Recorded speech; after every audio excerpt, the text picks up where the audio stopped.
Bueno, pues buenos días de nuevo a todas y a todos, igualmente a aquellos que nos seguís a través de nuestro canal YouTube en este seminario doctoral del Premio Europeo Carlos V al Foro Europeo de la Discapacidad bajo el tema Unidos en la Diversidad, el impacto de la Unión Europea en la vida de las personas con discapacidad. Llegamos ya al ecuador de este seminario. Y no lo digo porque nuestra próxima interviniente viene precisamente de esa zona, cercana a nuestro querido Ecuador y a nuestra América Latina. El panel va a ser presidido por Lorena Chano Regaña. Ella es doctora en Derecho Constitucional, Convención Internacional por la Universidad de Extremadura, donde actualmente es profesora de Derecho Constitucional. Ha sido premio extraordinario en el doctorado que realizó. Tiene además un título especialista en International Human Rights de la Universidad de Louvain, en Bélgica, y además es letrada o ha sido letrada de la Administración de Justicia en 2015. Ha realizado además estancias en diferentes universidades, tanto en Bolonia como en el Externado de Colombia, y ha sido investigadora, profesora del módulo Jean Monnet de la Universidad de Extremadura entre el 2015 y 2018 y también entre 2022 y 2025. Un módulo en el que además hemos tenido la oportunidad de trabajar juntos porque en el marco de ese módulo también hemos realizado cursos con la Fundación Juste, cursos de verano. Además, es magistrada suplente de la Audiencia Provincial de Badajoz y sí que me gustaría destacar entre sus líneas de investigación, porque además tienen mucho que ver con la exposición que va a hacer nuestra próxima investigadora, que está en la protección jurídico-constitucional de los derechos fundamentales, también la igualdad, la interpretación constitucional, el control de la constitucionalidad y la igualdad entre mujeres y hombres en las áreas rurales, así como también la memoria democrática con perspectiva de género. Lorena, digamos que ya es de la casa, por decirlo de alguna manera, y para nosotros siempre un gran honor que puedas acompañarnos en este tipo de eventos académicos. Así que, sin más dilación, tienes la palabra para presentar a la próxima interviniente. Muchas gracias.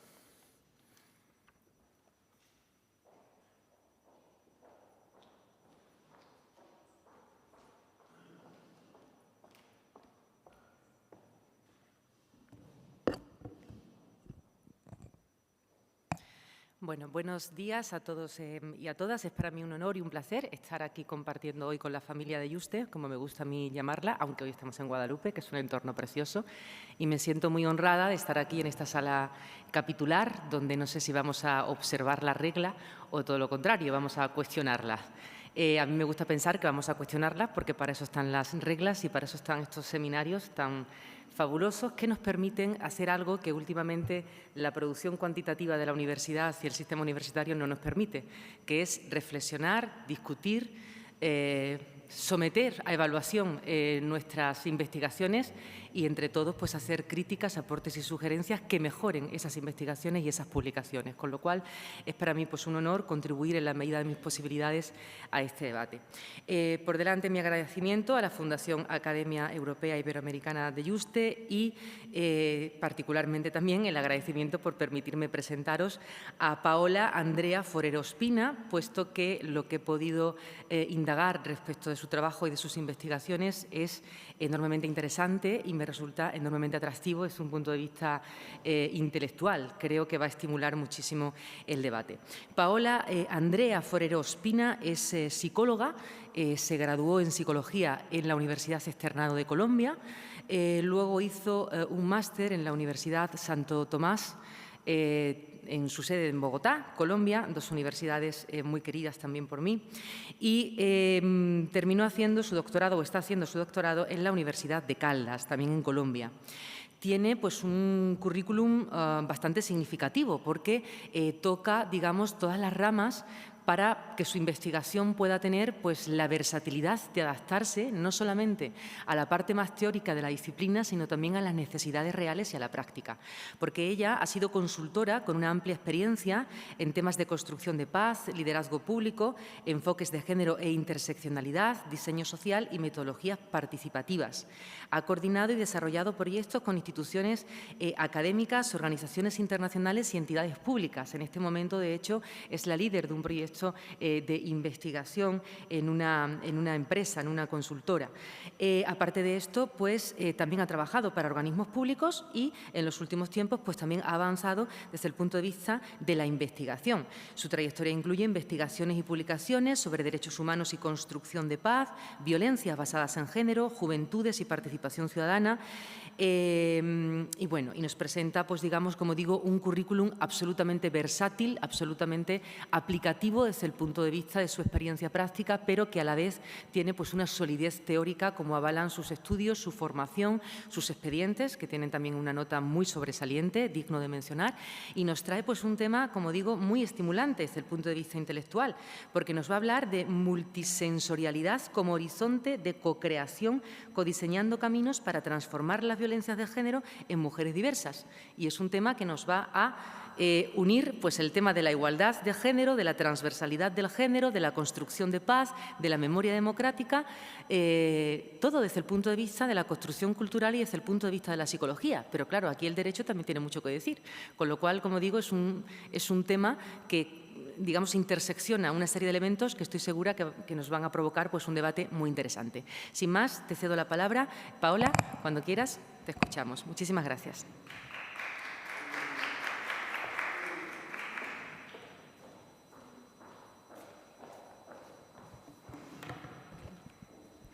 Bueno, muy buen día a todos y a todas. Gracias, Lorena, por esa generosidad en tu presentación. Agradezco mucho a la Fundación Juste por esta oportunidad de traer una experiencia desde mi país, Colombia. Agradezco también al Ministerio de Ciencia y Tecnología de Colombia, quien pues me otorgó una beca de investigación para el desarrollo de capacidades de alto nivel para las regiones. Actualmente desarrollo mi doctorado en diseño y creación en la Universidad de Caldas, Manizales.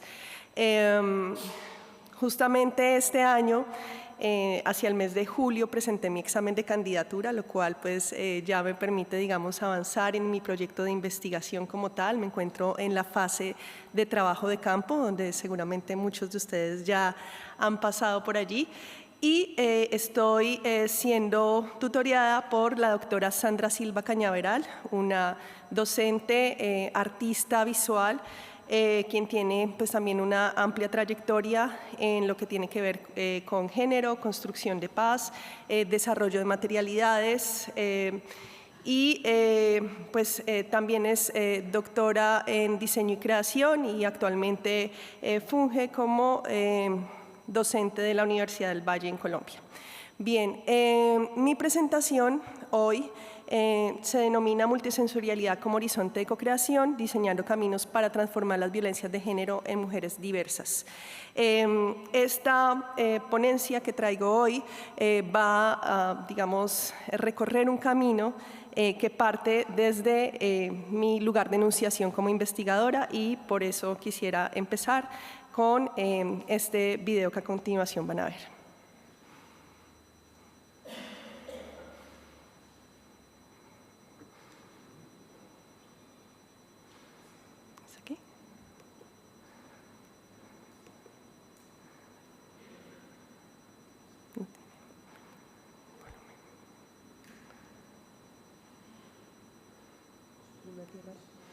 Sí, no sé qué pasa. ¿No tiene sonido? Sí, se activa en el PowerPoint. Allí está el parlante. ¿Quién es la investigadora? Soy una mujer cisgénero de clase media, nacida en el centro de Caldas. Se escucha muy bajito. Vengo de un medio marcado por los existencias y estos cotidianos de amor que se volvieron actos de violencia.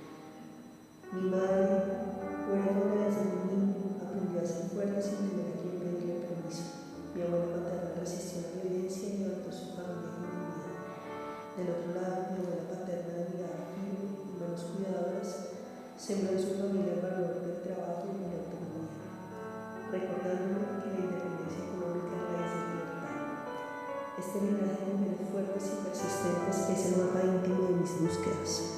Hace 17 años decidí dejar mi ciudad natal para encontrar propósito en territorios heridos por el conflicto armado, donde mi compromiso era claro: aportar a la construcción de paz desde el acompañamiento y la escucha profunda.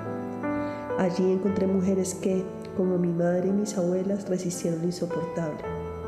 Desde regiones atravesadas por la guerra, sus voces me narraron historias rotas pero llenas de dignidad. Cada testimonio era también un espejo, fragmentado pero reflejo al fin. Acompañarlas no ha sido solo una labor académica, ha sido una forma de observar la historia de los dolores de las mujeres que me habitan, de significar el pasado y comprender que en cada testimonio de violencia también hay una chispa de dignidad encendida. En este sentipensar llego a los territorios heridos, donde el mar, el río y la montaña me abrazaron. Descubrí que mi historia estaba escrita en las historias de otras. Mis abuelas, mis tías, mis amigas, las niñas que fuimos, las disidentes sexuales, las campesinas, las sobrevivientes de la guerra. Me encontré siendo muchas en una, la que acompaña, la que escucha, la que pregunta, la que sana junto con otras. Comprendí que investigar desde un enfoque feminista situado es ante todo un gesto de encuentro entre historias, memorias y mujeres. Esta historia me permitió entender mi lugar. ¿Por qué acompaño procesos de mujeres víctimas? ¿Por qué mi voz se entrelaza con las suyas? Porque también yo he vivido violencias. Porque mi vida, como la de tantas, ha sido una travesía entre fracturas y reconstrucciones. Allí, donde se entrecruzan voces, memorias y cuerpos, habitamos un territorio común donde el ser mujer desborda arquetipos. Allí surge la potencia de un ser mujeres en plural, donde la dignidad es horizonte y el cuidado una práctica viva para cohabitar los territorios.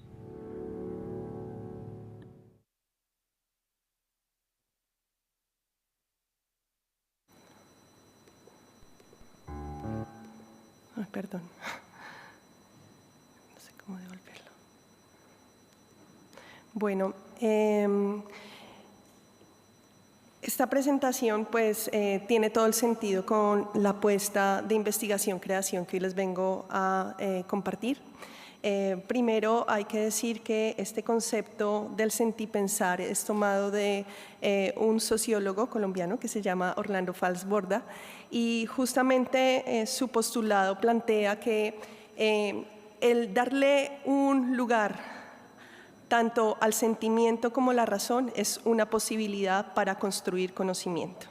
Y justamente desde este abordaje, desde este principio, es que sitúo mi investigación como una investigación que se permite situar esa emocionalidad, esa sensibilidad del investigador en el proceso de creación como tal. Voy a adelantarme un poco pues, a algo que voy a desarrollar con posterioridad, y es que la investigación-creación es un abordaje de investigación de más o menos un reciente surgimiento. Podríamos hablar de unos 10 años, al menos, que tiene un reconocimiento como tal en la academia, no sé en Europa, pero en Colombia a partir del año 2017 más o menos tiene reconocimiento este modo de investigar, este modo de generar conocimiento. Y pues a partir de esto voy a hacer como una presentación un poco más, digamos, tradicional del planteamiento del problema, del sentipensar 2, que yo lo denomino, digamos, como el contexto de las violencias basadas en género en la ciudad de Manizales. El sentipensar 3, ¿quiénes son estas mujeres? Luego haré un recorrido sobre las categorías de la investigación, justificación de mi investigación, algunos referentes investigativos si el tiempo no lo permite, las preguntas de investigación, los objetivos y la multisensorialidad como horizonte de cocreación, avanzando un poco con esta propuesta metodológica donde espero mostrarles los avances en cuanto a mi trabajo de campo. Bien.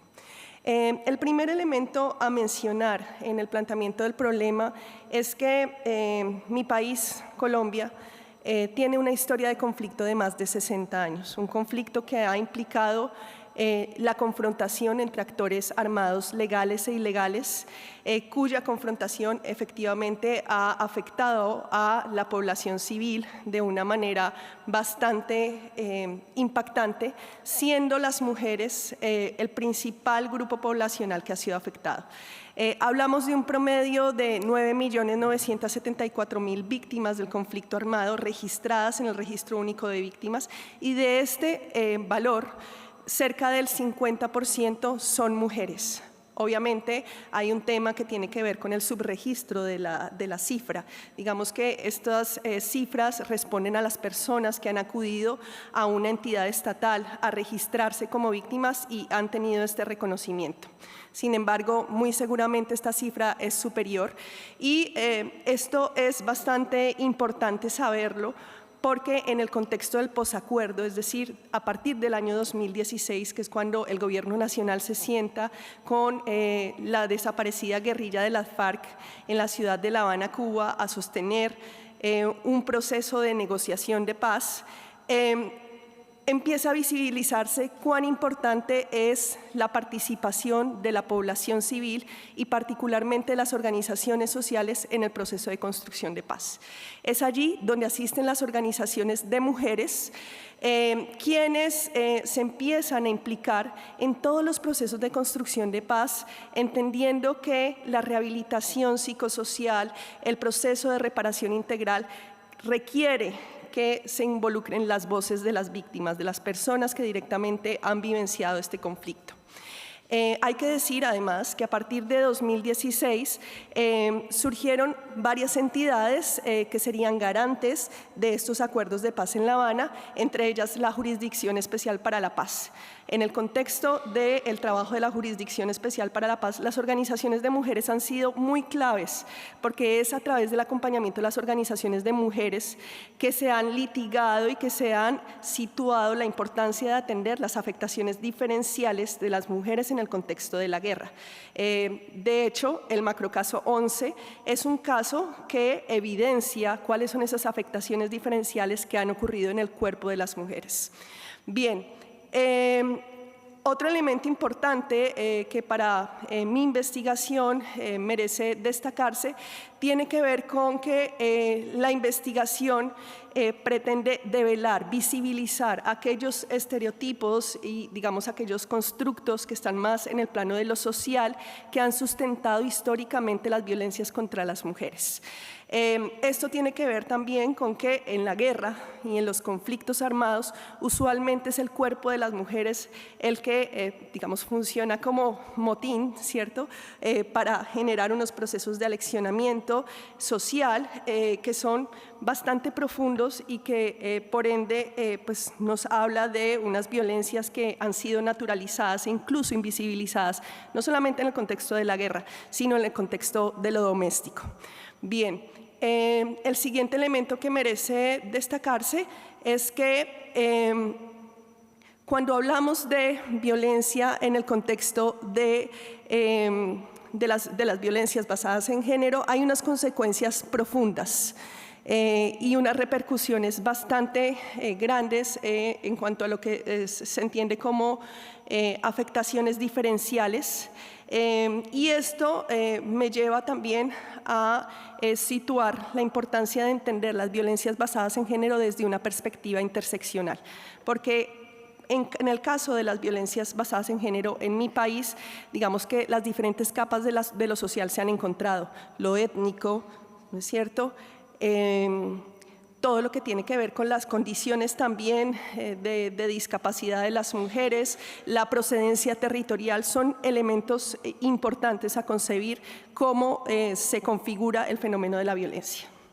Bien, hablar de violencias en Manizales Caldas, pues quisiera que fuese a través de una ubicación más en el territorio de la ciudad de Manizales. Como ven allí en el mapa, Manizales está en el centro occidente de Colombia, justamente está sobre lo que es la cordillera de los Andes, y en esta ciudad ha sucedido algo bastante particular. Si bien Manizales no ha sido un territorio donde han ocurrido hechos de violencia directas, sí que ha sido receptora de población víctima del conflicto armado.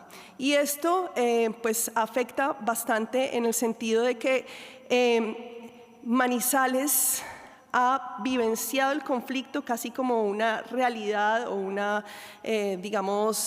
idea de que el fenómeno de la violencia no existe. De hecho, algunos autores hablan de una realidad fantasma. En tanto, si bien no ha sucedido este conflicto, pues sí que han tenido que recibir muchas personas que han resultado víctimas de la violencia.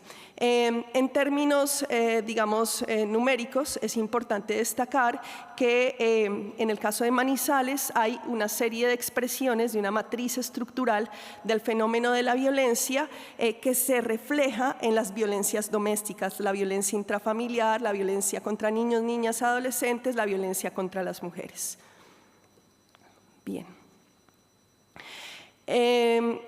Adicionalmente al fenómeno de la violencia como realidad fantasma en la ciudad de Manizales, hay otra serie de fenómenos sociales que han aportado, digamos, a este caldo de cultivo de las violencias, incluidas violencias urbanas relacionadas con el microtráfico, las pandillas juveniles, disputas por el control territorial de grupos armados ilegales.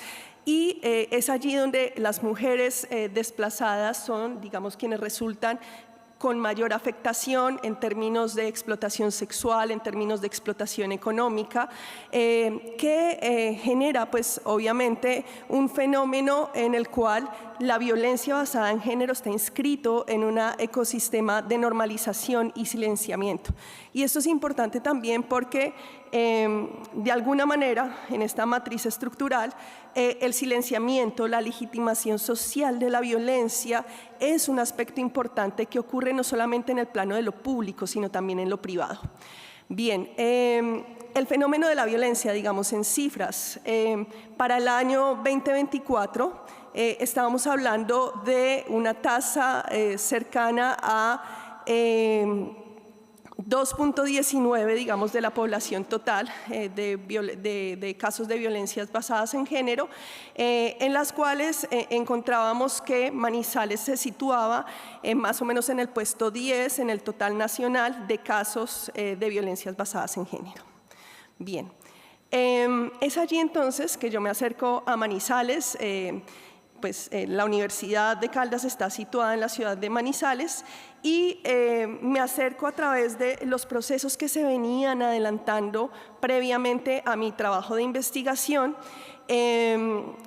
En el año 2024, el Ministerio de Ciencia y Tecnología abrió una convocatoria para investigaciones con enfoque de género en contextos de construcción de paz y se desarrolló una investigación denominada Juntanzas, Memorias y Acciones Colectivas de Organizaciones Sociales de Mujeres en torno a la paz en Caldas, donde se hizo un mapeo de diferentes organizaciones sociales de mujeres que tenían incidencia en los procesos de construcción de paz. Es allí entonces donde me acerco a una de las investigadoras principales que tiene una afiliación con la Fundación Centro Internacional de Educación y Desarrollo Humano, CINDE Manizales, y me acerco a una organización que se llama la Red de Escritoras de Caldas, con quienes con posterioridad empezaría a desarrollar mi investigación. Bien. Voy entonces a, de manera muy sucinta, desarrollar algunas de las categorías centrales de la investigación, porque me parece que esto permite, digamos, clarificar muy bien cuál es el horizonte de la investigación, cuál es el alcance de la investigación. En primera instancia, encontramos la categoría Ser Mujeres Diversas, entendiendo que, desde la perspectiva de Donna Haraway, las identidades de las mujeres son diversas, múltiples, amplias, y esto se alinea con una comprensión intersectorial del género, como ya lo había dicho, donde se entrecruzan otras capas de lo social, incluidas la etnia, la condición socioeconómica, la orientación sexual, que es un desarrollo ampliamente desarrollado por Kimberlé Crenshaw, que pues, digamos, nos permite entender y comprender esta dimensión de la interseccionalidad. La cocreación es una categoría también nodal en mi investigación porque justamente en las prácticas de diseño y creación es un aspecto fundamental a tener en cuenta, sobre todo cuando hablamos de contextos de construcción de paz. Es un modelo de construcción de conocimiento, si se quiere, horizontal, donde se reconoce la importancia del fortalecimiento de los lazos comunitarios desde una idea, digamos, de construcción de conocimiento no desde los expertos, digamos, sino desde la vivencia misma de las personas que han experimentado estos fenómenos. En particular, pues yo he desarrollado, digamos, un vínculo con diferentes estudios que se han desarrollado desde Caldas, desde diferentes universidades, en laboratorios de paz. Merece destacarse el trabajo de Diana Suárez Albano, que también es una doctora del programa, quien ha desarrollado también pues un abordaje bastante interesante de estos laboratorios de paz desde perspectivas de codiseño. El siguiente autor que me parece muy relevante mencionar es Arturo Escobar. Arturo Escobar, antropólogo colombiano radicado en los Estados Unidos, habla de un concepto bien importante que es el de ontología del diseño. Cuando hablamos de la ontología del diseño, Arturo Escobar plantea que hay una agencia de las cosas que transgrede, va más allá de la materialidad de las cosas y tiene un, digamos, constructo muy desde los imaginarios simbólicos, desde la significación y desde el relacionamiento que establecen, digamos, las objetualidades. El siguiente elemento que aparece también en mi propuesta de investigación tiene que ver con lo que es una narrativa multisensorial. Este concepto de la multisensorialidad supone entender que el relacionamiento con el mundo, digamos, con la realidad, implica un acercamiento que va muchísimo más allá de ser un relacionamiento cognitivo. ¿No es cierto? El relacionamiento, digamos, en cuanto a comprensión de la realidad, habla de la importancia del vínculo entre el cuerpo, el sentido y el significado.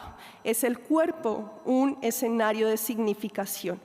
Y es a través de esta interacción dinámica entre sujeto, objeto, entorno, ¿cierto?, que podemos comprender esa activación de los 5 sentidos o esa experiencia compartida, en palabras de Katia Mandoki, es una investigadora mexicana, que me permite, digamos, vincular esta experiencia sensible con todo lo que implican los hechos afectivos, emocionales, emotivos de los individuos. La narrativa, entonces, cuando yo la propongo como, digamos, un horizonte de creación, es una mediación estética, es una mediación cultural que me va a permitir articular lo técnico, lo material, lo político y lo simbólico, enmarcado, por supuesto, en un territorio y en una investigación situada de un contexto muy particular como es el contexto colombiano y, pues, específicamente el contexto de Manizales. Por último, otro aspecto que me parece importante destacar es el concepto de body cognition, entendida como cognición corporeizada en el castellano, que sitúa los procesos mentales no solamente como aquello que sucede en la cabeza, sino como esa emergencia en la interacción entre cerebro, cuerpo, entorno. Es un concepto tomado de un investigador que se llama Varela y que pues permite también esta conexión, digamos, entre esos elementos. Por último, 2 categorías adicionales que me parecen importantes. Esta del sentipensar pues ya la había presentado inicialmente, una forma de conocimiento que vincula la razón y la emoción para comprender y transformar la realidad. Los estereotipos y representaciones sociales, digamos, más cercanos a la cognición social, si se quiere, desde desde la psicología social, entendiendo que esta vivencia de la subjetividad está situada, ¿cierto? Está situada en una experiencia social, cultural, simbólica, que privilegia la construcción de unos constructos que permiten comprender esa realidad y un concepto también que está articulado, que tiene una relación con categorías más abstractas como por ejemplo la identidad social, ampliamente desarrollada por Tagfel. Bien. Esas entonces son mis categorías de investigación y quisiera mostrarles un poco como ese mapa, porque yo sé que es demasiados conceptos, demasiados, digamos, elementos para comprender dónde me sitúo, pero este mapa permite entender un poquito cómo esa investigación situada en un contexto social particular, ¿cierto? Como el contexto colombiano, permite entonces entender el rol que tienen las organizaciones sociales de mujeres como quienes están generando, digamos, nuevas formas de comprender esa realidad en el entendido que están acompañando a mujeres a entender que en sus cuerpos ha ocurrido violencia, ¿no es cierto? A entender que esas formas que hemos comprendido como naturales o que ni siquiera nos damos cuenta que existen, existen y tienen unas huellas y tienen unos efectos, ¿no es cierto? Y que además tienen todo el sentido para que se disponga de una atención institucional, se dispongan de todos unos, digamos, dispositivos de atención integral para procurar esos procesos de rehabilitación y de reparación integral. Esto, digamos, es muy importante en mi investigación y por eso realicé, digamos, una revisión bastante ardua y que me tomó un poquito de tiempo en torno a varios antecedentes investigativos. Dividí, digamos, la revisión de antecedentes investigativos, tanto en investigaciones, digamos, más conceptuales y teóricas, y otras que son, digamos, investigaciones de referentes más estéticos, artísticos, porque, como entenderán, esto es una investigación-creación. Es una investigación que viene de un modelo de construir conocimiento, si se quiere, un poco más cercano a las artes, a las prácticas estéticas. Y yo creo que esto es muy importante porque si bien el arte ha servido para reproducir estereotipos que sustentan prácticas de violencia contra las mujeres, pues también ha servido para lo contrario, ¿cierto? Ha servido para hacer denuncia, ha servido para visibilizar esas prácticas de violencia y particularmente pues, en Colombia hay varios artistas que han hecho esta denuncia a través de su construcción estética y de obra artística. Entonces, en estos antecedentes investigativos exploré, digamos, lo que tiene que ver con violencia basada en género, feminicidio, interseccionalidad en Colombia y en América Latina, encontrando varios referentes que articulan, digamos, sus investigaciones con la variable étnica, la variable etaria, la variable de orientación sexual también y algunos otros también en cómo el fenómeno de la violencia basada en género desde un punto de vista más estadístico, cuantitativo, pues tiene unas dimensiones bastante amplias en América Latina. En paralelo, les quiero presentar esta obra que para mí es muy, digamos, dilucidante en términos de una propuesta de una investigadora que se llama Débora Arango, es una pintora colombiana que hacia el año 1944 presenta una obra que se llama la obra Justicia, donde aparentemente está mostrando lo que podría ser un caso de violencia basada en género que ocurre en el cuerpo de una mujer a través de una acción policial. Y esto pues es bastante importante porque Débora Arango también es reconocida como una pintora que situó el lugar de la mujer en, digamos, la sociedad colombiana. Lo situó hablando de la representación que hacía en su obra. Bien. Otro núcleo temático que es importante es lo que tiene que ver con artes, feminismos, prácticas estético-políticas que viene siendo desarrollado en diferentes universidades. Tengo varios referentes de tesis doctorales de universidades españolas, donde se viene explorando, digamos, este vínculo entre arte, feminismos y acción política. porque claramente, digamos, las organizaciones de mujeres han utilizado otros lenguajes, han utilizado otras formas de denunciar, ¿cierto?, y situar el fenómeno de la violencia a través de narrativas que no necesariamente son, digamos, narrativas convencionales, sino narrativas que se sirven de otras formas de expresión, como el videoarte, como el performance, como las propuestas, digamos, audiovisuales, y allí aparece, por ejemplo, un grupo que se llama el Grupo Féminas Festivas, que es un grupo de unas mujeres también que son, digamos, creadoras de contenido, que denuncian, digamos, hechos de violencia contra las mujeres. Y núcleo temático que tiene que ver con el diseño participativo, la co-creación y las mediaciones estéticas.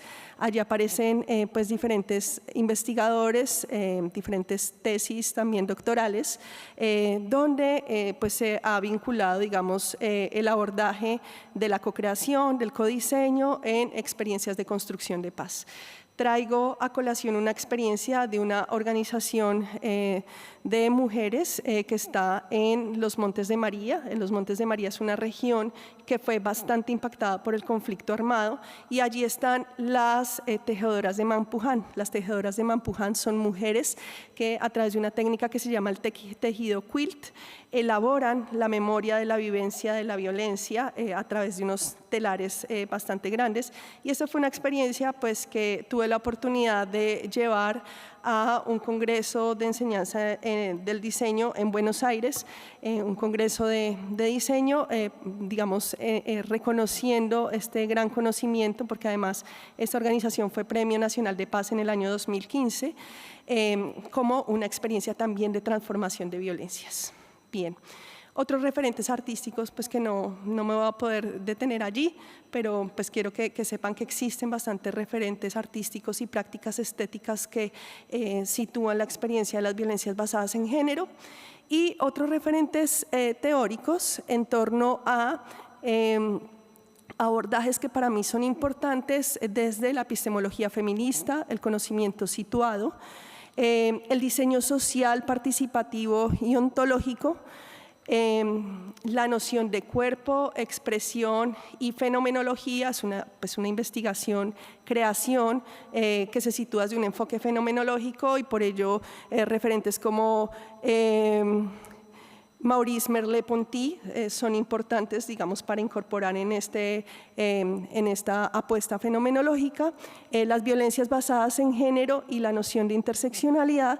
Y por último, sin ser menos importante, yo creo que asistimos también a una necesidad en términos de los estudios de paz de hacer memoria. Entonces creo que la dimensión de la memoria, del archivo, ¿cierto?, de la representación del conflicto, como, digamos, una acción que genera unas huellas, como una acción que además merece que todos los y las ciudadanos no olvidemos, ¿cierto?, y que lo tengamos vivo como un horizonte que no se quiere volver a repetir, como, digamos, bien lo han mencionado diferentes entidades e instituciones, tales como el Centro de Memoria Histórica, como una garantía de no repetición, ¿cierto? Son muy importantes estos ejercicios de memoria. Bien. Mi pregunta entonces de investigación es: ¿cómo puede el desarrollo de una narrativa multisensorial sobre ser mujeres en un proceso de co-creación con mujeres diversas de Manizales integrar prácticas y representaciones estéticas que fomenten el empoderamiento, la autoexpresión y la resiliencia frente a las violencias basadas en género? Las preguntas secundarias: ¿cuáles son las representaciones sobre ser mujeres que tienen las mujeres jóvenes de identidades étnicas, territoriales, sexuales y de género diversas en Manizales, vinculadas a organizaciones de mujeres constructoras de paz y su reflexión sobre la violencia basada en género? La siguiente: ¿qué metodologías pueden implementarse para movilizar estéticas, sentidos y lenguajes que contribuyan al empoderamiento? Y la última pregunta secundaria de investigación: ¿qué aspectos del proceso de co-creación son fundamentales para diseñar una metodología de mediación que fortalezca la autoexpresión y la resiliencia?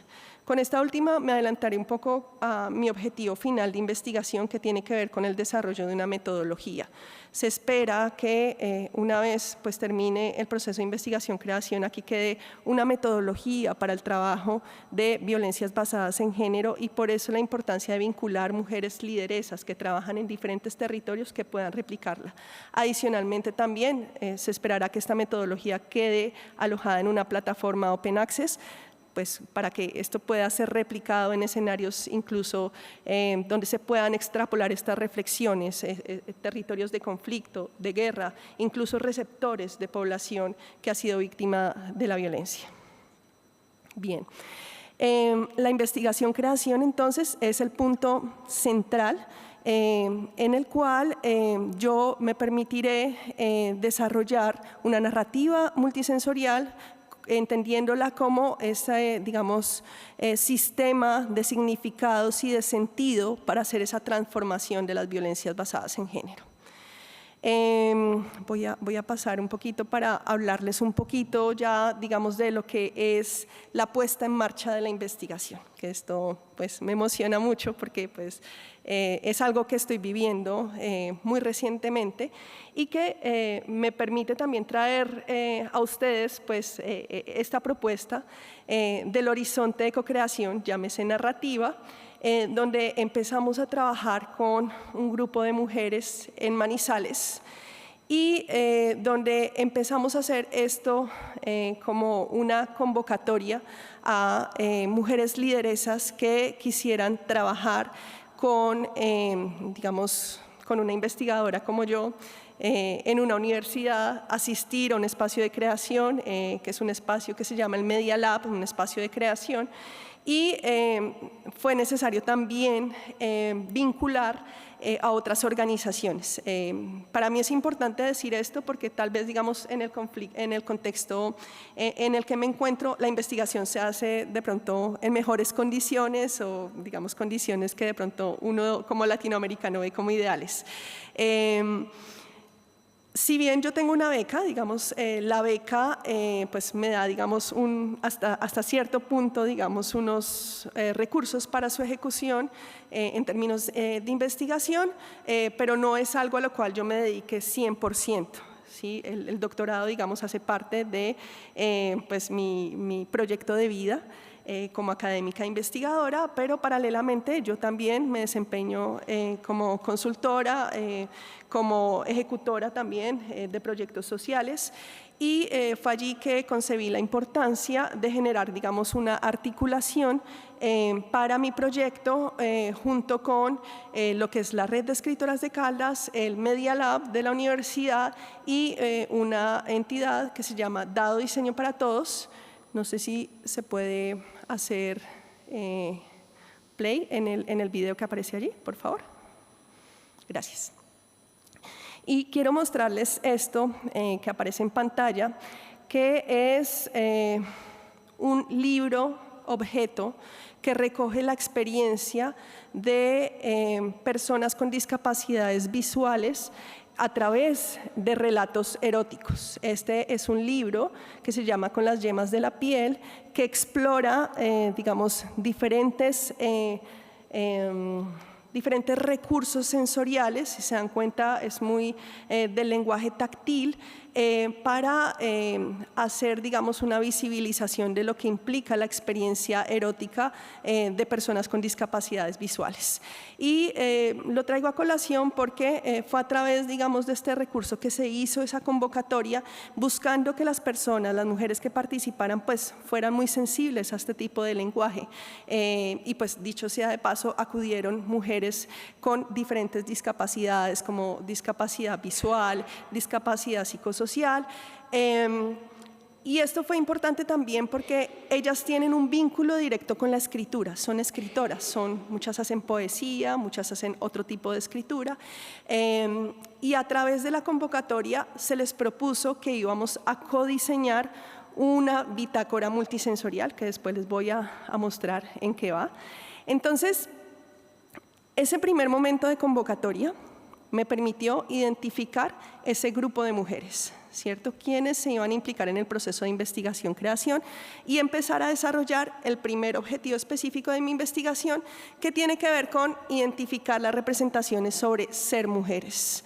Los métodos que se han usado hasta el momento en torno al desarrollo de la propuesta tienen que ver con encuentros, uno, sobre la subjetividad que pasa por el cuerpo. Recordemos que siempre mi abordaje tiene mucho que ver con la experiencia de los sentidos, con la experiencia desde lo táctil, desde lo visual, desde lo sonoro, desde lo audiovisual. Y desarrollamos entonces un escenario en el cual se construyera ese diario sensorial que luego llamamos bitácora multisensorial. En segunda instancia desarrollamos un encuentro intersubjetivo que perseguía un poco generar ese diálogo entre las mujeres como punto de encuentro de sus subjetividades, encontrando cuáles son esos elementos en común que la experiencia de la vivencia de la violencia tenemos con las mujeres. Es decir, si nosotros nos sentamos a hablar entre mujeres, muy seguramente hay unos elementos que compartimos sin siquiera saberlos y que tiene que ver también con esa experiencia del rol, digamos el rol social en el cual estamos insertas, pero también tiene que ver con la experiencia sobre el territorio, la experiencia, digamos, directa de la vivencia de la violencia. En ese segundo encuentro intersubjetivo, entonces hicimos una construcción de historias de vida, utilizamos otros recursos como la corpografía afectiva, que es como una suerte, digamos, de tatuajes que se hacen en la piel para reconstruir esa memoria de violencias, reconstruir esa memoria también corporal sobre las cicatrices que genera la vivencia de la violencia. Y allí he ubicado unas dimensiones de cambio o resultados en cada uno de los métodos de elección. Como les digo, yo voy como en el primer objetivo específico. En la dimensión de cambio esperada tiene que ver con el fortalecimiento de las habilidades de autoexpresión, porque hablar de violencia no es algo tan sencillo. Digamos que yo me permito abordar este tema también por mi formación como psicóloga, pero en muchos casos, digamos, estamos acudiendo a una memoria que es demasiado sensible y que pues requiere, digamos, de un trato ético muy cuidadoso. Y el siguiente elemento de la dimensión de cambio esperada en el encuentro 2, el encuentro intersubjetivo, tiene que ver con el desarrollo de un espacio, digamos, de confianza, ¿cierto? Un espacio donde logremos identificar esos estereotipos. Hablamos, por ejemplo, de una caja de estereotipos rotos, donde la idea es identificar esos significados que desde niñas como mujeres nos han dicho que es así, ¿cierto? Y que muy seguramente ante esa, digamos, comprensión de esos elementos hemos ido construyendo nuestra propia identidad como mujeres y es importante develar cuáles son esos estereotipos. Bien. Entonces les muestro un poco quiénes son las mujeres. Esto fue el primer encuentro, si se dan cuenta, muy reciente, el 13 de septiembre, donde empezamos a generar esa confianza, donde empezamos un poco a entender lo que es la imagen, palabra, el sentido, el significado. Y cuando digo entender es que, pues, como ustedes se dan cuenta, son varios conceptos que yo desarrollo y la idea de que ellas participen es que ellas se vuelvan creadoras también.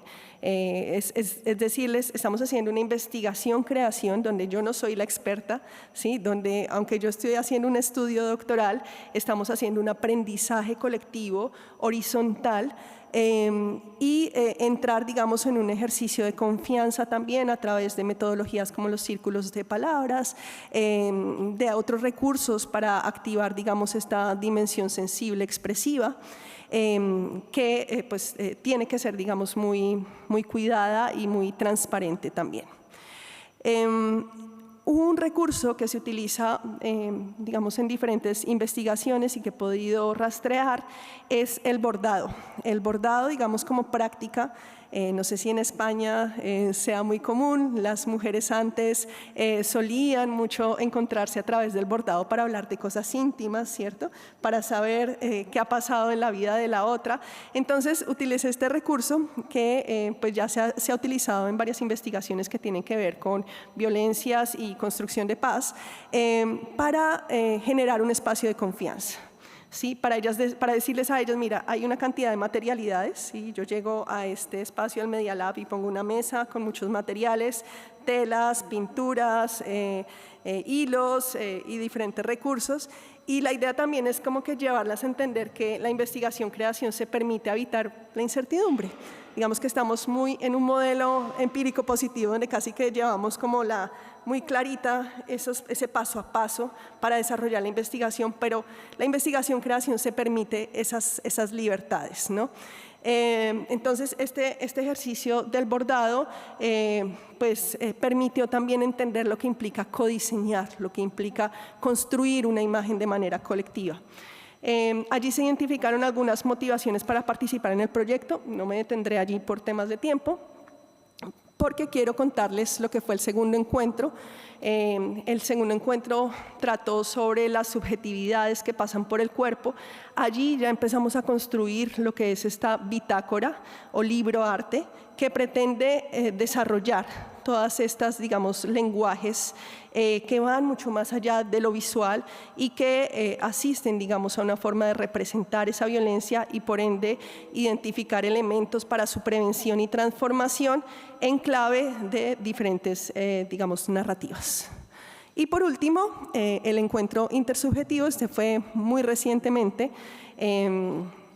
Cuando uno le da recursos, digamos, de creación como pinturas, no sé, hilos y una cantidad de materiales a personas que no han estado familiarizados con esto, puede generar una suerte, digamos, como de prevención, ¿cierto? Tengo que hacer cosas bonitas, no soy bueno pintando, no soy bueno dibujando.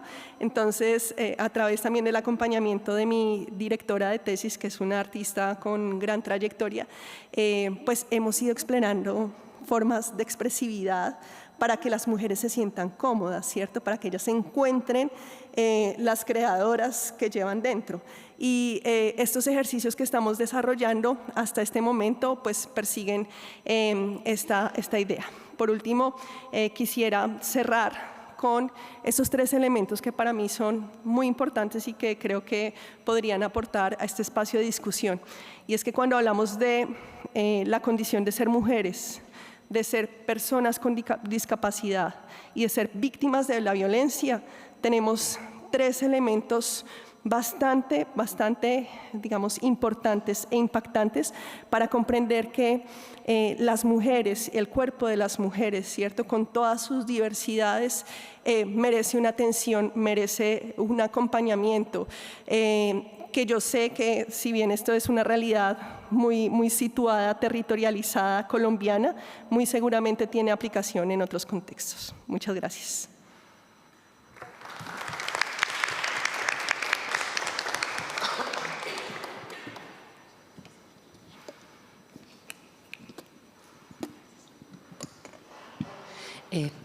Sí. Bueno, muchísimas gracias por la exposición, me ha gustado muchísimo y creo que nos ha acercado bastante a lo que es una investigación que recién comienza ahora, pero que tiene, bajo mi percepción, pues unos cimientos ya muy sólidos. Voy a hacer algunas apreciaciones y reflexiones acerca de lo que a mí me parece tu trabajo y luego, pues, después de eso te haré probablemente pues alguna pequeña sugerencia, consejo y luego terminaré con alguna preguntita. Voy a intentar ser breve, pero vamos, he tomado nota de muchísimas cosas porque es un proyecto muy rico desde el punto de vista de que suma distintas disciplinas, ¿no? Es decir, que involucra el aspecto jurídico menos, porque no te dedicas a eso, pero eso sí te lo voy a decir yo, todo lo que vincula desde el punto de vista jurídico, desde el punto de vista también de lo que son las políticas públicas, desde el punto de vista de lo que es la cultura y desde el punto de vista de lo que es la psicología y también el derecho internacional humanitario, los estudios de género, y los derechos humanos. Es decir, me parece que es un trabajo muy ambicioso, muy rico y que tiene pues, ese potencial que se nos exige ahora a los investigadores, que viene dado pues, por la multidisciplinariedad. Y efectivamente, pues, si finalmente logras esa metodología, sí que creo que es una metodología extrapolable a otros territorios. ¿Qué es lo primero que me llama la atención? Bueno, pues me llama la atención que nos has dado todo el contexto antes de hacer la pregunta problemática, es decir, antes de definir el objetivo principal de tu trabajo. Mi primera sugerencia sería, cuando pongas esto por escrito, comienza por dejar muy claro cuál es tu objetivo principal, cuál es tu pregunta, cuál es tu hipótesis. O sea, hemos tardado hasta el minuto 40, no hemos sabido qué era lo que pretendías. Entonces, eso, tanto en una exposición oral como en lo que viene siendo un trabajo de investigación escrita, hace que el lector quiera avanzar y quiera saber por qué me está contando todo esto, ¿no? Entonces, yo lo que puedo sugerirte es empieza siempre por esa pregunta, que es una pregunta ambiciosa, una pregunta que nos que nos explica perfectamente por qué nos estás haciendo todo ese contexto, ¿de acuerdo? Luego, respecto a esa pregunta, claro, obviamente no la respondes en tu exposición de hoy. Entiendo que es porque la investigación está en una fase muy inicial. Aunque está en una fase muy inicial, creo que tienes una metodología muy madura, muy sólida, muy asentada y muy clara, con unos referentes bibliográficos pues también muy sólidos. Es decir, citas todo lo que vienen siendo los referentes del feminismo a nivel de la construcción de la interseccionalidad, del enfoque de género, de todos esos avances que se han ido construyendo en los estudios de género cuando pasamos en los años 80, 90 a la crítica de la neutralidad de las instituciones, del derecho, la incorporación intersectorial, ¿no? Cuando citas a Kimberly, a Greenspan, a todas estas, es decir, creo que incluso a Hathaway también la citas, sí. Creo que te la he visto en la bibliografía, creo que ya digo que es un marco muy sólido, no creo que falte ningún referente internacional potente a nivel de la construcción del género y la construcción de las teorías de la interseccionalidad, pero sí que, por ejemplo, he hecho en falta, probablemente porque tengo también de formación profesional, algunos referentes actuales y contemporáneos del feminismo jurídico. ¿Por qué lo he hecho en falta? Porque creo que apoyaría muchísimo la construcción de una metodología con aspiraciones a convertirse en política pública, o mejor dicho, que fuese financiado por una política pública. Porque, y una vez más tengo que decir que creo que es de formación profesional, yo pienso más allá. O sea, más allá me refiero en una dimensión distinta a la que tú nos planteas. Porque tú nos planteas una dimensión, pues digamos, con un enfoque muy psicológico, muy sensorial, muy de construcción, ¿no? De entender lo que pasa a las mujeres, de crear ese espacio seguro donde se puede hacer una co-creación, donde se puede avanzar. Pero yo pienso, esto es sumamente interesante. Si esta metodología verdaderamente llega a realizarse, esta metodología tiene que ser una política pública que esté implementada con fondos. ¿De qué nos sirve que una ONG nos la financie por un periodo de 2 o 3 años para que luego eso quede ahí en un servidor que no se puede pagar porque no hay fondos y se pierda? Aquí lo interesante es que eso tenga, digamos, una apoyatura institucional para que eso se pueda aplicar como una garantía de no repetición. Perdonen las intérpretes, que me emociono, me vengo arriba. Como una garantía de no repetición. Porque el trabajo tiene una vinculación directa con lo que es la construcción de paz y recuperación de memoria. Con lo que es, digamos, el esclarecimiento de la verdad, que sería escuchar a las víctimas y contar sus realidades en ese proceso de co-creación, que se pueda convertir pues, en una garantía, en un testimonio, que luego tiene pues, una validez como fuente testimonial también desde el punto de vista histórico, y que eso pueda servir pues, como garantía de no repetición y como modelo para otros territorios. Porque este tipo de investigaciones tan situadas, precisamente la finalidad que tienen es demostrar algo que luego puede implementarse, aunque sea con variaciones, en territorios similares. A mí en este sentido Colombia me parece que es un territorio que puede ser, fíjate, 60 años de conflicto, pero creo que es referente para otros procesos de paz, porque allí se han tomado la molestia por primera vez en la historia de crear una comisión de mujeres que investigue, que analice, que reflexione y que comparta qué es lo que pasa con las mujeres, que son doble sujeto de victimización, son sujeto y objeto de violencia, ambas cosas. Porque incluso las que ejercen violencia a su vez son objeto de otras violencias, ¿no? Entonces, ¿ves? Todo esto que estoy diciendo tiene también estudiosas que lo han puesto por escrito y que creo que enriquecerían mucho más el trabajo. Pero iba al tema de la política pública. El hecho de que creo que efectivamente hay que buscar una apoyatura jurídica e institucional para que el trabajo pueda tener una implementación sostenida en el tiempo. Y para ello creo que es fundamental vincularlo a las garantías de no repetición y también al derecho de acceso a la cultura en su dimensión de participación democrática, que es una cosa que también desde hace unos poquitos años para acá está muy de moda en los estudios de los derechos humanos y de los derechos fundamentales. Es decir, la cultura como participación democrática, como expresión del pluralismo político y de la sociedad democrática que queremos ser. Entonces, desde esa perspectiva, creo que también tienes una apoyatura muy sólida para intentar defender que una metodología que tú fueses capaz de desarrollar con tu trabajo, pues pueda tener toda esa apoyatura para poder venderla a las instituciones y que pueda ser incorporada en alguna política pública. Eso sería, digamos, lo que a mí me parece más interesante de tu trabajo. Y la pregunta iría en la línea de saber si habías pensado eso, es decir, ¿qué has pensado para que eso tenga una trayectoria más larga, más allá de que sea un proyecto que se publique en una página web durante un par de años y que luego quede ahí como una experiencia casuística, ¿no? Esa sería mi pregunta. Muchísimas gracias. Ok, muchas gracias. Sí, efectivamente, esa era una de, digamos, mis pretensiones una vez inicio la investigación. De hecho, cuando yo empecé, digamos, con la idea de desarrollar esta propuesta, yo pues también he sido ejecutora de política pública y lo concebí, digamos, como un horizonte. Sin embargo, ya sabes que a veces uno en el proceso de investigación, los asesores o incluso la visión institucional es como es demasiado ambicioso que tú estés pensando en llegar al diseño de una política pública, ¿sí? Entonces como que a veces te bajan los humos en ese sentido. Sin embargo, yo sí creo que esto con posterioridad a que se ejecute la investigación debe generar unos espacios de diálogo territoriales con diferentes actores, en el caso pues, de Manizales en Manizales, donde ojalá, digamos, pueda ser llevado a una ejecución, por ejemplo, de la Oficina de la Mujer municipal y que pueda servir, digamos, como caso de ejecución de algún tipo de programa. En Colombia, digamos, el diseño de política pública tiene todo, digamos, un proceso largo, ¿no?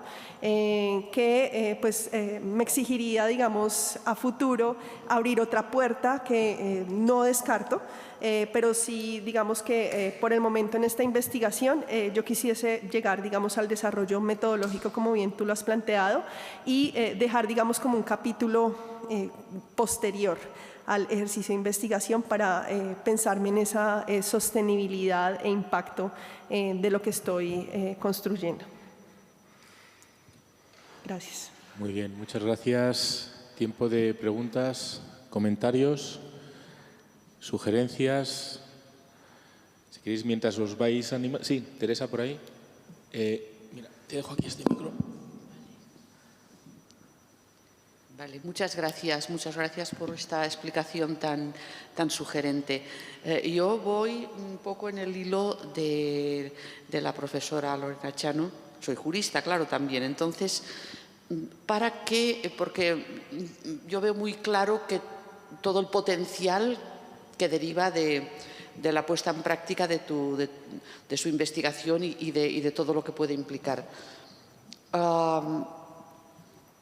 Para que pueda tener una influencia básica, necesita una mínima base legal, mínima. No hace falta que haga un estudio jurídico en absoluto, pero una mínima base legal sí, porque si no, uno se encuentra siempre con la negativa de aquel que lo tiene que hacer porque dice, a mí ¿quién me obliga a hacerlo? Entonces, esa mínima base legal es muy importante y sería bueno que la tuviera porque es que además les puede servir a todas las organizaciones, mujeres, etcétera, que son objeto de su investigación para realizar su actividad, como base de defensa de su actividad o como base propositiva para llevarla a cabo.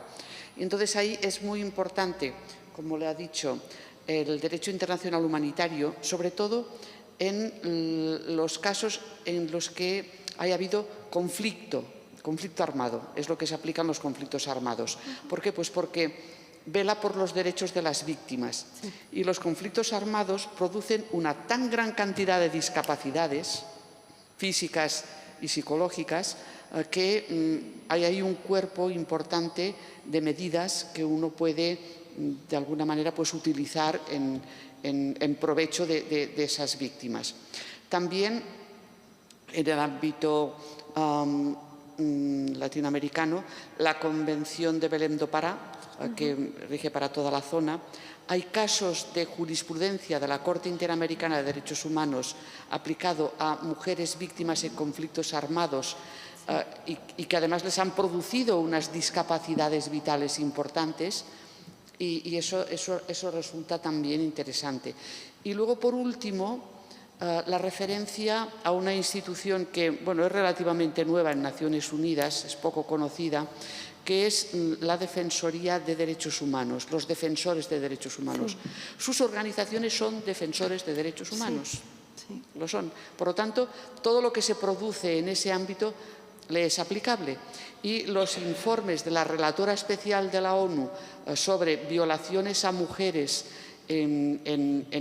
a mujeres defensoras de derechos humanos le aportan también, aparte de los ejemplos básicos, todo un instrumental de medidas que puede ser realmente muy, muy importante. Entonces, con un cuadro pequeño de esta perspectiva, sobre todo de cara a la puesta en práctica de todo lo que nos ha expuesto, creo que le ayudaría a institucionalizarlo mejor, a llegar a esa política pública, porque al final estamos hablando de políticas públicas, pero también estamos hablando de derechos de las personas. Claro.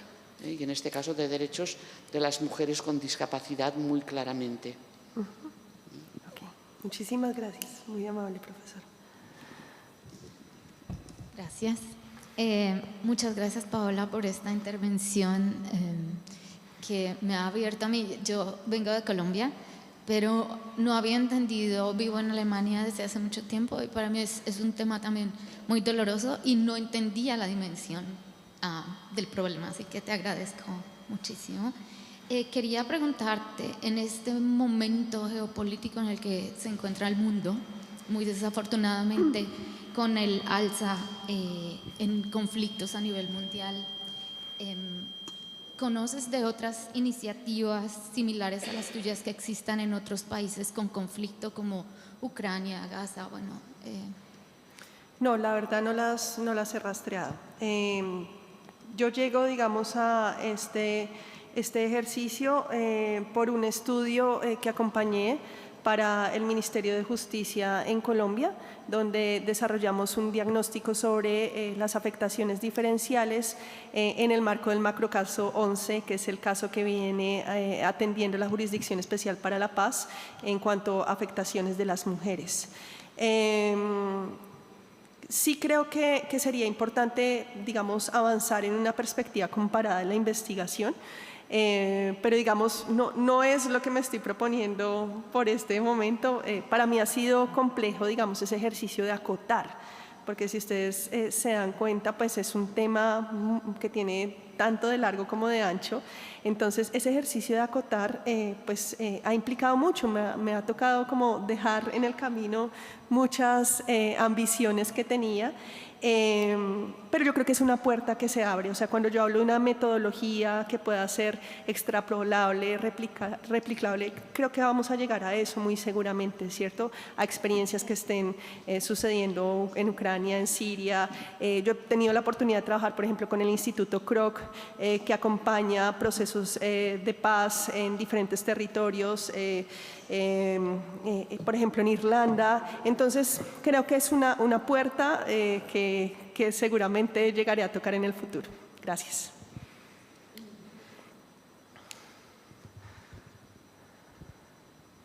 Bueno, muchas gracias, Paola, por la exposición.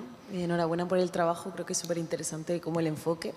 Y me gustaría preguntarte un poco en relación con el Sentipensar como metodología y su aplicación, bueno, pues en tu investigación.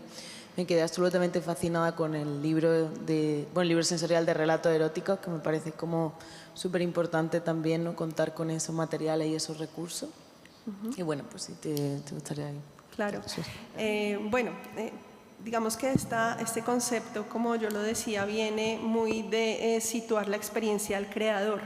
Cuando hacemos investigación, creación, por eso pues me doy esa libertad de presentar un video que puede ser más biográfico, ¿no? Donde pues yo hablo de cuál ha sido mi experiencia, de por qué yo llego a trabajar el tema de mujeres. Es justamente entender que esa objetividad científica, ¿cierto?, que nos enseñaron en las escuelas, en las universidades, como una expectativa de la idea, digamos, del investigador que no se unta, que no se ensucia, ¿cierto?, que siempre se mantiene muy distante de su, además, objeto de investigación. Es, digamos, una idea que se rompe, digamos que en el contexto de la posmodernidad, si se quiere, hay una ruptura, digamos, con esa idea de una razón limpia, una razón que no se ensucia de realidad y además donde uno como investigador no está implicado, ¿no? Entonces es un principio, digamos, de mi investigación. Cuando hago investigación-creación es también permitirme estar ahí.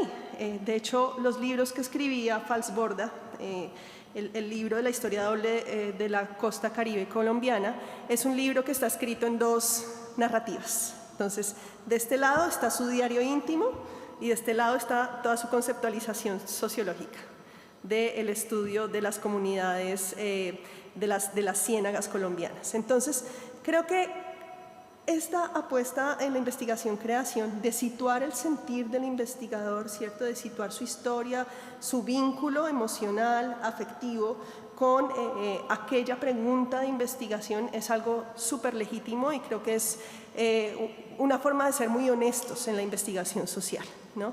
Entonces, pues es como lo que yo...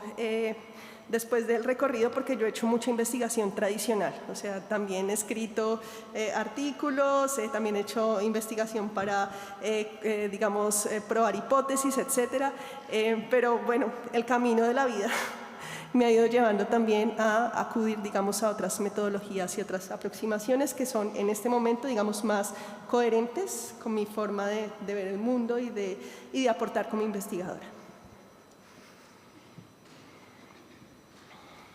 Hola Paola, muchas gracias por tu presentación. De verdad creo que es un tema muy interesante y es la primera vez que también escucho y veo de cerca más la investigación-creación que estás mencionando. Entonces, bueno, creo que viniendo del mismo background de psicología, a mí me interesaría saber en sí cómo fue tu experiencia cuando estabas, co-creando con las mujeres que también han sido víctimas de violencia y tienen algún tipo de discapacidad. ¿Cómo abordaste eso y qué aprendiste de esas experiencias, por ejemplo? Porque considero que también es un tema muy delicado, ¿verdad?, para tratar con ellas. Y sí, me gustaría simplemente saber más de repente cuáles fueron las preguntas que tuviste en cuenta, cómo fue, si fue sencillo o encontraste algún tipo de resistencia de su parte. Pues eso. Gracias, Brigitte. Bueno, eso da para un café.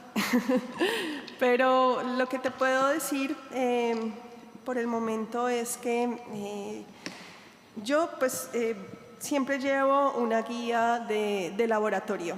Son laboratorios experienciales. Y siempre cuando uno trabaja en lo comunitario uno tiene una idea y uno lleva su guía, pero todo conforme se encuentra con la realidad se transforma, ¿cierto? Y debe ir uno mucho en esa flexibilidad. Lo que te puedo decir de las violencias basadas en género y en el caso particular del grupo de las mujeres con las que yo estoy trabajando, son creadoras, ¿no? Ya son escritoras. Entonces digamos que ya hay una sensibilidad y una apertura para ciertas preguntas, para ciertos espacios, pero también habían ciertas resistencias, ¿no? O sea, creo que eso de que me reconocieran a mí como una investigadora que está haciendo su tesis, pero que también pues, ha trabajado estos temas en otras regiones del país, era un elemento en contra y a favor, digamos que jugaba en las dos caras. Creo que cuando empezamos a hablar sobre el cuerpo, por eso tan importante la dimensión de la multisensorialidad, de inmediato o sea, te puedo decir que casi que es de una, que te empieza a llevar a ese reservorio de memoria de violencias. Y bueno, y tú como psicóloga seguramente lo sabes, o sea, cuando empezamos a hablar de dónde te genera dolores, ¿cierto? ¿Dónde están tus marcas? ¿De dónde están tus cicatrices? Incluso sin, digamos, referenciarte directamente en tu cuerpo, sino en una pintura, lo que sucede es increíble. Entonces yo creo que, de hecho, es muy utilizado, por ejemplo, en el arte terapia, prácticas somáticas, otro tipo de abordajes donde la dimensión del cuerpo está presente justamente para detonar y perdón por el uso de esa palabra tan fuerte, pero creo que sí es lo que logra, digamos, movilizar toda esa expresividad y toda esa historia, ¿cierto? Y todo ese pasado de violencia que pasa por la vivencia del cuerpo.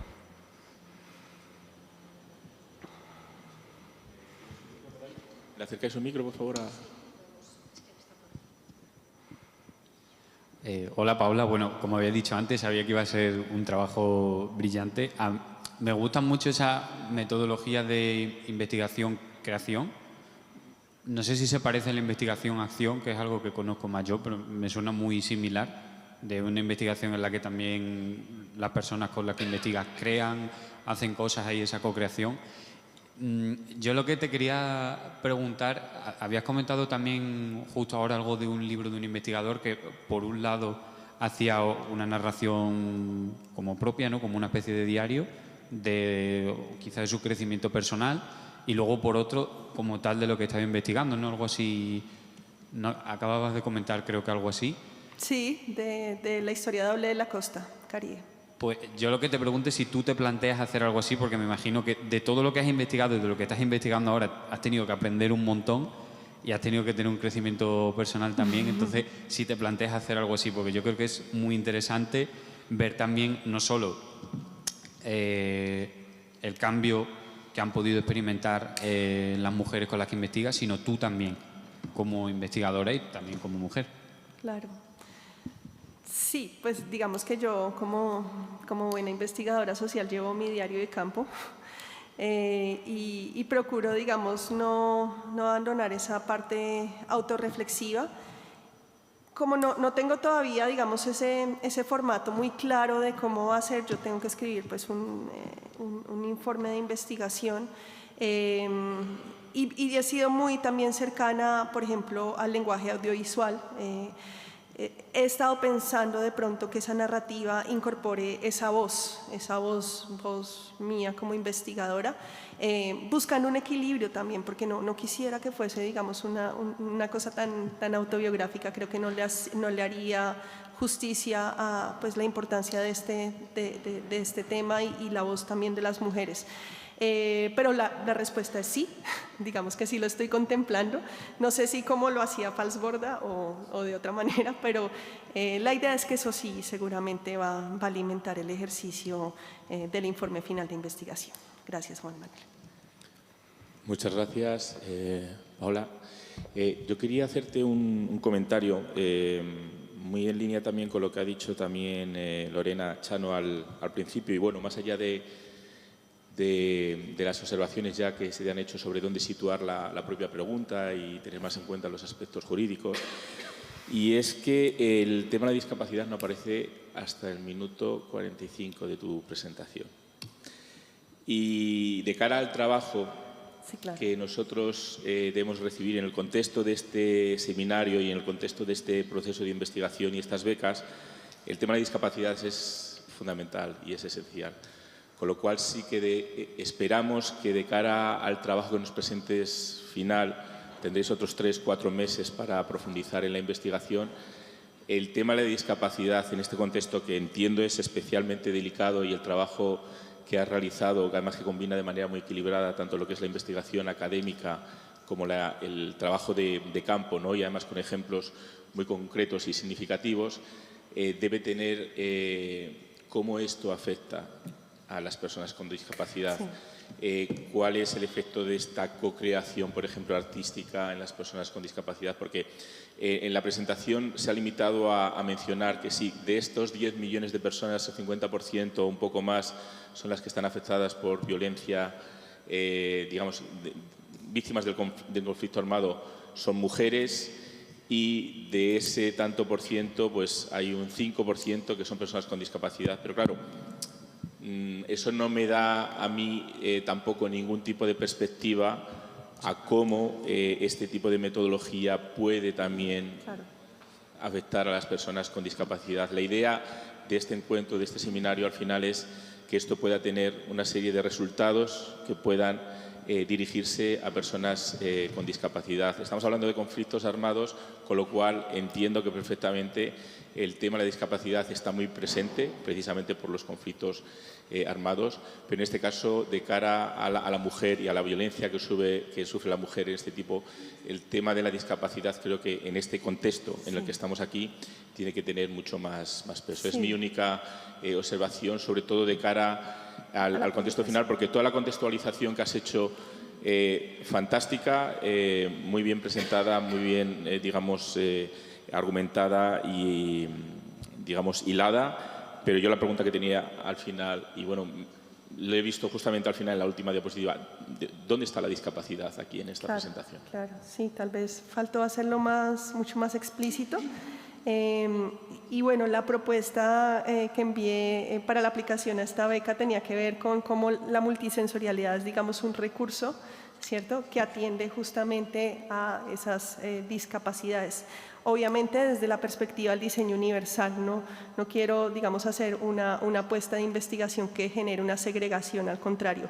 Es como la multisensorialidad es un recurso, digamos, que permite conectar la experiencia de mujeres con discapacidades que además han sido víctimas de violencias. Pero gracias por eso y lo tendré en cuenta. Pues yo voy a defenderte. Yo creo que, con perdón, estamos en tema de debate, ¿no? Es nuestra pregunta. Hay un retorno. Quizá, es que yo creo que hay un retorno de sonido, no sé. De micrófonos. De micrófono. Bueno, yo quizá que yendo un poco en el sentido de Miguel, si refuerzas el concepto teórico y un poco práctico de la interseccionalidad, te salvas. Claro. Con el tema de discapacidad. Porque efectivamente cuando hablamos de conflicto, hablamos de muerte y de heridas de guerra. Heridas que llegan, porque hablamos de la discapacidad física, pero también podemos hablar de el término de moda aquí en España, pero imagino que en Colombia es lo mismo, es la salud mental, ¿vale? Y podemos llegar a casi una discapacidad mental con todos los traumas causados por un conflicto o actos de terrorismo. Yo creo que con todo esto no hace falta que trabajar mucho de manera conceptual o de manera práctica para encauzar el trabajo en el ámbito, bueno, pues que es nuestro hoy por hoy la discapacidad. Ya tienes caminos. Solo yo creo que tienes que reforzar conceptos y como hacen dado el enfoque de género, pues acentuar el enfoque sobre la interseccionalidad. La madre de la interseccionalidad a nivel conceptual es Kimberly Crenshaw, pero tienes ya toda una serie de personas que han trabajado sobre esto y justamente también sobre el tema de la conexión entre handicap o discapacidad y género, con lo cual no te haga falta trabajar mucho en este sentido. Con lo cual he tratado de cumplir mi misión. Gracias. Defenderte un poco, pero no demasiado en contra del jefe que está un poco más a mi izquierda. Y dejo la palabra. Gracias, muy amable. Yo también tengo un comentario y a lo mejor una pregunta. Yo también trabajo con víctimas. Me especializo en justicia transicional en entornos post-conflicto y también con víctimas de terrorismo. Así que entiendo perfectamente tu argumento, lo de la edad, el género, la discapacidad, que tienen un papel importante en cómo se manifiesta la violencia. Su alcance, el alcance de la violencia y también las consecuencias a lo largo del tiempo, que a veces son difíciles de comprender, pero me pregunto, y esto también forma parte de la pregunta de otra persona, me pregunto si tu investigación se puede beneficiar de la inclusión, de la incorporación de esa perspectiva comparada en otros entornos posconflicto. Quizá, bueno, no sé, yo me especializo en la antigua Yugoslavia. En los 90 fue uno de los primeros laboratorios de justicia transicional del mundo, pero ahora estaba pensando, bueno, durante toda la presentación estaba pensando si puede haber otros casos concretos en los que las víctimas fueran personas con discapacidad y con perspectiva de género. Entonces yo creo que puedes aportar mucho en ese sentido mediante muchos mecanismos: justicia penal, reparación, visibilidad, memorialización, política simbólica, etcétera. Porque cuanto más, digamos, acumules en materia de vulnerabilidades específicas, pues mujeres, por ejemplo, género, edad, personas con discapacidades específicas o concretas, más invisibles van a ser en todo el proceso. O sea que en ese sentido puedes contribuir mucho con ese tema. Y sobre la perspectiva comparativa, en tu investigación, ¿cómo incorporas los resultados concretos en esa base de conocimiento más amplia? Y una pregunta ya muy concreta, porque veo que te importa mucho lo que haces. Y gracias, por cierto, por la pulsera que nos diste ayer. Entonces, para ti, ¿cómo te sientes trabajando en este tema? Porque no tiene que ser fácil trabajar con personas que han sufrido varios tipos de traumas y que han vivido estas experiencias que dejan cicatrices tan profundas. Gracias. Bueno, muchas observaciones que se abren para mí como preguntas. Yo creo que la perspectiva comparada sí es algo que seguramente quedará para un postdoc. Yo pues obviamente tengo que terminar esta tesis y pues quiero hacerlo bien. En la medida en que se generen pues reflexiones que tengan aplicabilidad, creo que sí quiero hacerlo, cuando vengo a este contexto, pues para mí se abre como, o sea, yo veo migrantes por todos lados. O sea, yo estuve recorriendo Suiza e Italia con otra amiga y yo veía la migración, el gran problema de la migración que asiste a Europa, y yo creo que allí hay que hacer un trabajo bien importante, y muy seguramente todo este tema de las violencias, todo este tema de las afectaciones de las personas que tuvieron que salir de tantos territorios a causa de la guerra, es como lo que sucede en pequeñito en Manizales. Manizales es receptor de la población víctima de Colombia, ¿cierto? Europa es receptora de población víctima de muchos conflictos que están cercanos. Entonces yo creo que eso es una pregunta para mí que tiene una aplicación muy seguramente en el mediano plazo, una vez, digamos, yo avance en esta investigación y pueda tener, digamos, ese insumo para poder llegar a la perspectiva comparada que tú propones y que ya ha salido por allí. Frente pues, ¿cómo hago para trabajar en estos temas? ¿Qué pasa conmigo?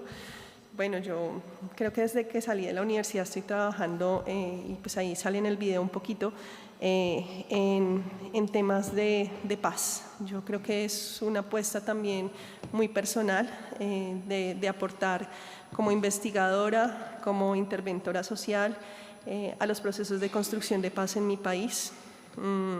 Sí, pues me cuido como todo el mundo se cuida, procuro tener prácticas, digamos, de autocuidado. Soy muy consciente de las realidades de nuestros territorios. Colombia es un lugar hermosísimo, para mí es el país más bello que puede haber. Y creo que también asistimos a que somos una población muy resiliente. Los colombianos nos hemos formado para ser muy resilientes, para resistir muchas cosas, y creo que también allí hay como un aprendizaje como seres humanos, ¿no? En cuanto al cuidado de la vida, y en mi caso para, digamos, tener este compromiso social que yo tengo frente al cuidado de la vida. Al final creo que eso es lo que impulsa mi trabajo, el cuidado de los otros, de las mujeres, de los niños. Entonces es como un vínculo muy, sí, como tú dices, genera mucha pasión, porque esto es parte de lo que es mi vida un poco. Gracias. Muchas gracias. No sé si, Frederic, ¿no quieres hablar de nuevo? Porque veía tu... sí, Lorena, quizás ya para ir cerrando. Y tenemos todavía tiempo, pero por si quieres hacer observaciones finales. Sí, no, para cerrar un poco acerca del tema de reconducir esto un poco pues al tema de la discapacidad. Efectivamente, yo pienso que tu trabajo tiene un marco teórico muy sólido a la hora de construir pues todas las interseccionalidades que tiene ese proceso de co-creación. Como bien te ha dicho pues el profesor Frederic, la discapacidad es una intersección. Sí. Entonces, yo lo enfocaría un poco pues, de cara a la publicación, por concretar esas interseccionalidades que te centraras y las concretaras en términos de discapacidad y en los procesos de co-creación que se pueden hacer con personas con discapacidad, porque al final todavía no tienes desarrollada la metodología, simplemente es un planteamiento, un marco teórico y una hipótesis de trabajo. Entonces, en esa hipótesis de trabajo, si tú finalmente terminas realizando pues, esos grupos focales de co-creación de trabajo y vas documentando todo eso, pues deberías asegurarte que un mínimo de esas mujeres sean mujeres con discapacidad. Entonces, de cara a la publicación tendrías que reflejar esa variable, esa variante. Es decir, es como si desarrollaras un tronco común de una investigación que tiene distintas ramas que explotar. Entonces, yo creo que para la publicación de este premio deberías explotar la rama de la discapacidad, lo cual no significa que, digamos, el estudio base que te permita recopilar esos datos de carácter cualitativo y cuantitativos sean a nivel general, pero luego también tendrá cada uno su especificidad. Entonces, en la publicación deberías centrarte en lo que es la especificidad de las personas, de las mujeres Claro. con discapacidad. Ya digo que es simplemente como si fuese una parcelita, como si fuese, no sé, si estuvieras en mi despacho hablando de una tesis doctoral, te diría, pues tu tesis doctoral tiene 5 capítulos, el capítulo de la discapacidad, dedícaselo a este premio. Perfecto. Vale, esa sería mi sugerencia. Claro Gracias. que sí, así será. Muchas gracias. Sí, no hay más observación. Perdón, y para añadir, voy a enfatizar, sería un poco de salida, enfatizando que es más que el capítulo 1, o capítulo el que sea, es la discapacidad, es el eje central. Obviamente tú puedes dar la peculiaridad sobre la cuestión de género y más aún en el marco de un proceso de co-creación, pero en un contexto también de reconstrucción, porque es reconstrucción, ¿no?, de vuestro país,